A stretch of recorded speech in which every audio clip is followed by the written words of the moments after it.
I have spent a lot of time getting to know my brain. Everything started in 2016. After a series of daytime seizures, I was diagnosed with frontal lobe epilepsy. This means that my seizures come from my frontal lobe and not my whole brain. There are many different types of epilepsy and many different types of seizures. Mine don't really look like the ones that you're going to see on TV. Instead of shaking on the floor, I will say something strange, do some weird movements, and my eyes will dilate and go wide.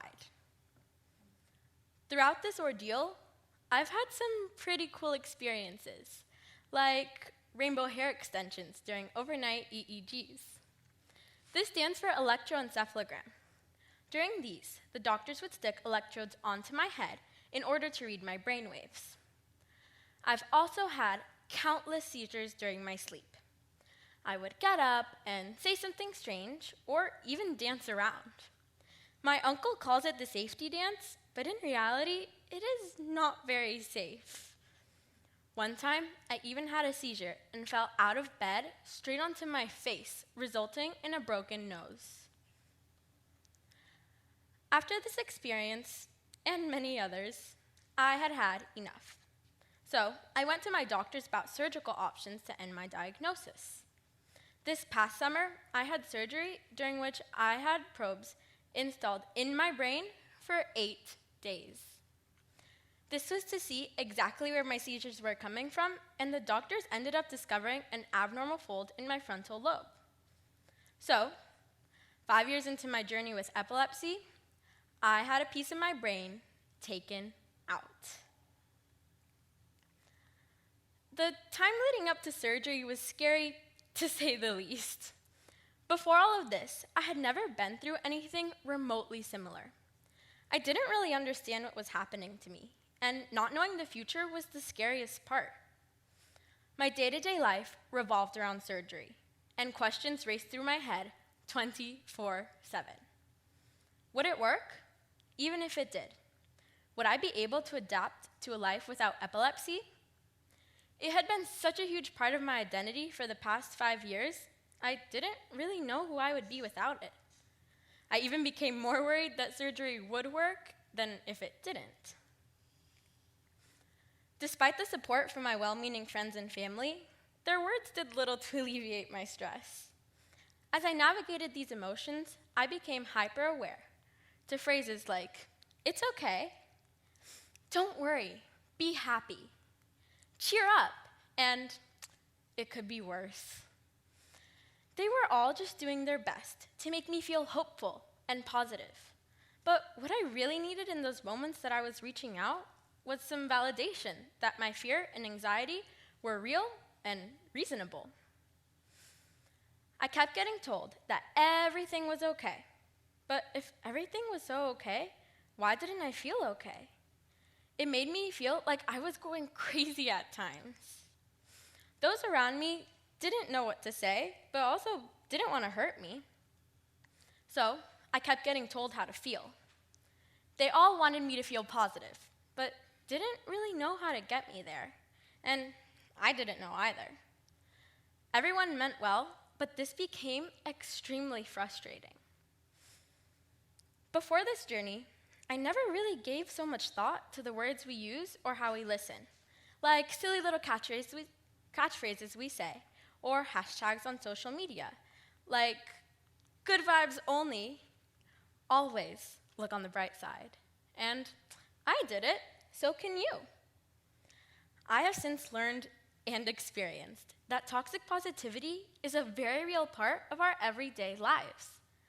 Toxic positivity is essentially when we dismiss negative emotions by responding to them with false optimism.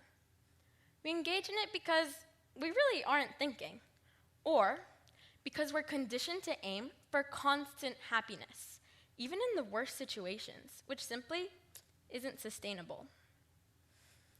Generally speaking, this mindset begins in early childhood. When we internalize phrases such as "stop crying," we are taught that we should avoid negative emotions and that we should be ashamed for feeling them. We learn to suppress these emotions instead of process them in order to feel positive. It confuses us because we tend to think, if we feel bad, then we can't feel good. But why can't we feel both? The reality is that we can. For example, have you ever felt obligated to say that you're doing well just because someone asked? We often say that we're doing well simply because positive emotions are more acceptable for others. This leads to suppressing your emotions for other people. And in reality, it's not really a genuine question that warrants a genuine response. We ask more to fulfill a habit or a social obligation.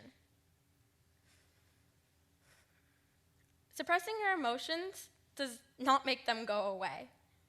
When we do this, it can actually make any situation much worse.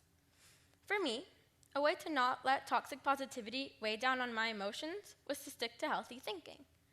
For example, if one day I felt anxious, I would simply allow myself to embrace the emotion no matter what it was. Once I did this, it was much easier to feel positive later on. But sometimes, I got stuck in a toxic positivity trap.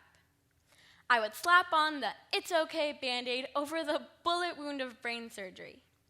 This well-intentioned yet ineffective Band-Aid made things worse.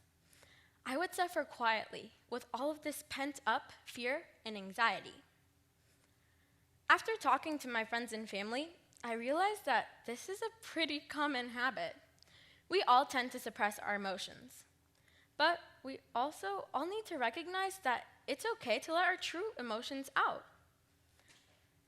Sometimes people just don't really know what to say. So they will compare their life circumstances to yours. This leads to quantifying emotions and can really minimize however you may be feeling about your situation. It's like saying, "I'm really scared about my upcoming brain surgery," and somebody responds, "Yeah, I had my wisdom teeth taken out a year ago, so I know exactly how you feel right now." Making connections is important, but it can be harmful as comparison does lead to a disconnect. Try instead to create a feeling of safety by being curious about their experience. Ask them questions. You could say, "Can you tell me more?" From then on, reflect on what's being shared. Ask, "How can I be of support to you?" And please, don't get me wrong.